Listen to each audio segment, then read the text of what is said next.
ರಾಜ್ಯದ ನೂತನ ಮುಖ್ಯಮಂತ್ರಿಯಾಗಿ ಅಧಿಕಾರ ಸ್ವೀಕರಿಸುತ್ತಿರುವ ಡಿಕೆ ಶಿವಕುಮಾರ್ ಅವರ ಯಶಸ್ವಿ ಆಡಳಿತ ಹಾಗೂ ರಾಜ್ಯದ ಸಮಗ್ರ ಅಭಿವೃದ್ಧಿಗಾಗಿ ಶಿಡ್ಲಘಟ್ಟ ನಗರದಲ್ಲಿ ಕಾಂಗ್ರೆಸ್ ಮುಖಂಡ ಆಂಜಿನಪ್ಪ ಪುಟ್ಟೂರವರು ನಗರದ ಕೋಟೆ ವೃತ್ತದಲ್ಲಿರುವ ಶ್ರೀ ಸೋಮೇಶ್ವರ ಸ್ವಾಮಿ ದೇವಾಲಯದಲ್ಲಿ ವಿಶೇಷ ಪೂಜೆ ಸಲ್ಲಿಸಿ 101 ತೆಂಗಿನಕಾಯಿ ಒಡೆದು ಭಕ್ತರಿಗೆ ಲಾಡು ಪ್ರಸಾದವನ್ನು ವಿತರಿಸಲಾಯಿತು. ಬಳಿಕ ನಗರದ ಬಾಬಾ ಅಲಿ ದರ್ಗಾದಲ್ಲಿ ಭೇಟಿ ನೀಡಿ ಧಾರ್ಮಿಕ ಮುಖಂಡರ ಸಮ್ಮುಖದಲ್ಲಿ ವಿಶೇಷ ಪ್ರಾರ್ಥನೆ ಸಲ್ಲಿಸಿದರು.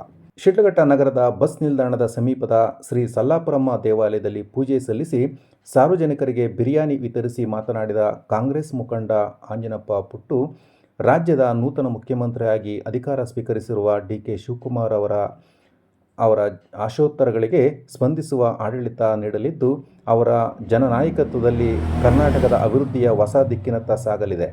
ರಾಜ್ಯದ ಸುಭಿಕ್ಷೆ ಮತ್ತು ಜನರ ಸುಖ ಶಾಂತಿ ಹಾಗೂ ಉತ್ತಮ ಆಡಳಿತಕ್ಕಾಗಿ ವಿವಿಧ ಧಾರ್ಮಿಕ ಕೇಂದ್ರಗಳಲ್ಲಿ ಪೂಜೆ ಮತ್ತು ಪ್ರಾರ್ಥನೆ ಸಲ್ಲಿಸಲಾಗಿದೆ ಎಂದು ಹೇಳಿದರು.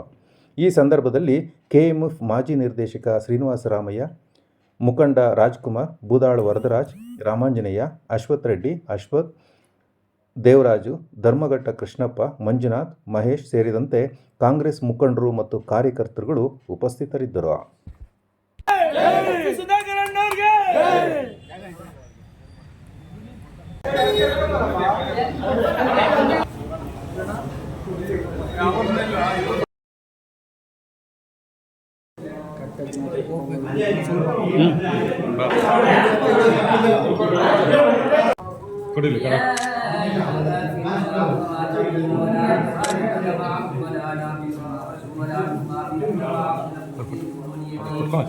Bismillahirrahmanirrahim. Qul huwallahu ahad, Allahu samad, lam yalid wa lam yulad wa lam yakul lahu kufuwan ahad. Bismillahirrahmanirrahim.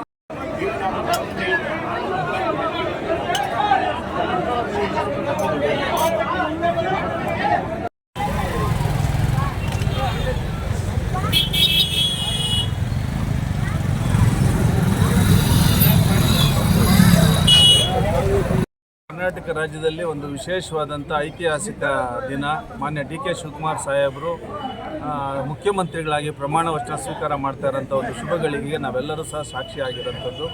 ಒಬ್ಬ ಸಣ್ಣ ಕಾರ್ಯಕರ್ತನಾಗಿ ಕಾಂಗ್ರೆಸ್ ಪಕ್ಷದಲ್ಲಿ ಕೆಲಸನ ಪ್ರಾರಂಭ ಮಾಡಿ ಶಾಸಕರಾಗಿ, ಮಂತ್ರಿಯಾಗಿ, ಅಪೋಸಿಷನ್ ಲೀಡರಾಗಿ, KPCC ಅಧ್ಯಕ್ಷರಾಗಿ ಒಂದಷ್ಟು ಕಷ್ಟಗಳನ್ನ ಅನುಭವಿಸ್ಕೊಂಡು ಪಾರ್ಟಿ ಕೊಟ್ಟಂಥ ಎಲ್ಲ ಜವಾಬ್ದಾರಿಗಳನ್ನು ನಿಭಾಯಿಸಿ ಸುದೀರ್ಘವಾದಂಥ 40 ವರ್ಷಗಳ ಒಂದು ಅವರ ಪ್ರಯಾಣ ಏನು ಇವತ್ತು ಈ ಕ್ಷಣಕ್ಕೆ ಸಾಕ್ಷಿ ಆಗಿರೋಂಥದ್ದು. ಅವ್ರಿಗೆ ಕಾಂಗ್ರೆಸ್ ವರಿಷ್ಠರು ಅವ್ರಿಗೆ ಅವಕಾಶ ಮಾಡಿಕೊಟ್ಟು ಮುಖ್ಯಮಂತ್ರಿಯಾಗಿ ಕೆಲಸ ಮಾಡೋಂಥ ಭಾಗ್ಯ ಕೊಟ್ಟಿರೋಂಥದ್ದು ನಮ್ಮೆಲ್ಲರಿಗೂ ಸಹ ಸಂತೋಷ, ಗೌರವ. ಒಬ್ಬ ಕಾರ್ಯಕರ್ತನಿಗೆ ಗೌರವ ಕೊಟ್ಟಷ್ಟು ಸಂತೋಷ ಆಗ್ತಾಯಿದೆ. ಆ ನಿಟ್ಟಿನಲ್ಲಿ ಮಾನ್ಯ ಡಿ ಕೆ ಶಿವಕುಮಾರ್ ಸಾಹೇಬರಿಗೆ ಶುಭವಾಗಲಿ. ಅವರ ಅಧಿಕಾರಾವಧಿ ಸಂಪೂರ್ಣವಾಗಿ ಏನು ಸಮಸ್ಯೆಗಳಿಲ್ಲದೆ ಸಾಗಂಥದ್ದಾಗಬೇಕು. ಮತ್ತು ಒಂದು ಭವಿಷ್ಯದ ಕರ್ನಾಟಕನ ಕಟ್ಟಂಥ ಕನಸು ಅವ್ರು ಏನು ಕಂಡಿದ್ರು ಅದನ್ನು ನೆರವೇರಿಸುವಂಥ ಶಕ್ತಿ ಭಗವಂತ ಸೋಮೇಶ್ವರ ಅವರಿಗೆ ಕೊಡಲಿ ಅಂತೇಳಿ ಇವತ್ತು ವಿಶೇಷವಾಗಿ ಪೂಜೆ ನಾವು ದೇವರಿಗೆ ಅಲಂಕಾರ ಮಾಡಿ ಇವತ್ತು ಪೂಜೆನ ಮಾಡಿ ಅವರಿಗೆ ಒಳಿತಾಗಲಿ ಅಂತೇಳಿ ಶುಭ ಕೋರ್ತಾ ಇರೋಂಥದ್ದು. ನಾಡಿನ ಜನತೆಗೆ ಶುಭ ಆಗ್ತದೆ, ಒಳಿತಾಗಲಿ ಅಂತೇಳಿ ನಾವು ಶುಭಾಶಯ ಕೋರ್ತಾ ಇದ್ದೀವಿ. ಇತರಾಗಿ ವಿ ಮುನಿಯಪ್ಪನವರು ಸಾಕಷ್ಟು 40 ವರ್ಷಗಳ ಕಾಲ ಅವರು ಸಹ ಅವ್ರ ಜೊತೆ ಹೆಜ್ಜೆ ಆಗ್ತಂಥ ಒಬ್ಬ ಪ್ರಾಮಾಣಿಕ ಕಾಂಗ್ರೆಸ್ ಕಾರ್ಯಕರ್ತರಾಗಿ, ಶಾಸಕರಾಗಿ, ಸಚಿವರಾಗಿ ಕೆಲಸ ಮಾಡಿದಂಥ ವಿ ಮುನಿಯಪ್ಪನವರು ಅವರ ಒಂದು ಸ್ನೇಹಪೂರ್ವಕ ಅಂದರೆ ಶಿಡ್ಲಘಟ್ಟ ಅಂದರೆ ವಿ ಮುನಿಯಪ್ಪ ಅಂದರೆ ಶಿಡ್ಲಘಟ್ಟ ಅನ್ನೋಂಥ ಒಂದು ಮಾತಿರೋಂಥದ್ದು. ಆ ನಿಟ್ಟಿನೂ ಸಹ ಏನು ಜನಪ್ರಿಯ ಕಾರ್ಯಕ್ರಮಗಳು ಏನೆಲ್ಲ ಇತ್ತು ಅವೆಲ್ಲವೂ ಸಹ ಮುಂದುವರ್ಸೋಂಥದ್ದು ಆಗ್ತದೆ. ಮತ್ತು ದೊಡ್ಡ ಮಟ್ಟದ ಅಭಿವೃದ್ಧಿ ಪರ್ವವನ್ನು ಸಹ ಡಿ ಕೆ ಶಿವಕುಮಾರ್ ಸಾಹೇಬರು ಪ್ರಾರಂಭ ಮಾಡ್ತಾರೆ ಅಂತೇಳಿ ನಮಗೆಲ್ಲ ಸಹ ನಿರೀಕ್ಷೆ ಇದೆ. ಭವಿಷ್ಯದಲ್ಲೂ ಸಹ ಕರ್ನಾಟಕದಲ್ಲಿ ಮತ್ತೆ ಕಾಂಗ್ರೆಸ್ನ ಅಧಿಕಾರಕ್ಕೆ ತರೋಂಥ ಕನಸು ಅವ್ರು ಇಟ್ಕೊಂಡಿರೋದ್ರಿಂದ ಒಂದು ಅದ್ಭುತವಾದಂಥ ಒಂದು ಸಮಯನ ಅವರು ಮುಖ್ಯಮಂತ್ರಿಯಾಗಿ ಕೊಡ್ತಾರೆ ಈ ಜನಕ್ಕೆ ಅಂತೇಳಿ ಭಾವಿಸಿದ್ವಿ. ಹಾಗಾಗಿ ಎಲ್ರಿಗೂ ಒಳಿತಾಗ್ತದೆ ಅಂತೇಳಿ ನಾವೆಲ್ಲರೂ ಸಹ ಭಾವಿಸಿದ್ವಿ. ಸರ್, ನೂತನ ಸಚಿವ ಸಂಪುಟದಲ್ಲಿ ಅವರು ಭಾಳಷ್ಟು ಪ್ರಾಮಾಣಿಕವಾಗಿ ನಿಷ್ಠೆಯಿಂದ ಪಕ್ಷದ ಏನೆಲ್ಲ ಜವಾಬ್ದಾರಿ ಕೊಟ್ಟರು ಅದನ್ನು 3 ವರ್ಷಗಳ ಕಾಲ ಕಾರ್ಯನಿರ್ವಹಿಸಿ ಎಲ್ಲೂ ಸಹ ಒಂದು ಕಪ್ಪು ಚುಕ್ಕೆ ಇಲ್ಲದಂತೆ ಆಡಳಿತ ನಡೆಸಿರೋಂಥದ್ದು. ಮತ್ತು ಚಿಕ್ಕಬಳ್ಳಾಪುರ ಜಿಲ್ಲೆ ಇವತ್ತು ಒಂದು ಸರ್ವತೋಮುಖ ಅಭಿವೃದ್ಧಿ ಕಾಣೋದಕ್ಕೆ ಅವರ ಒಂದು ದೂರದೃಷ್ಟಿ, ಅವರ ಶ್ರಮ, ಪ್ರಯತ್ನ ನಮಗೆ ಸಾಕ್ಷೀಕರಿಸಿದಂಥ ಎಲ್ಲ ಅಭಿವೃದ್ಧಿ ಕಾರ್ಯಗಳು ನಾವು ನೋಡ್ತಾ ಇದ್ವಿ.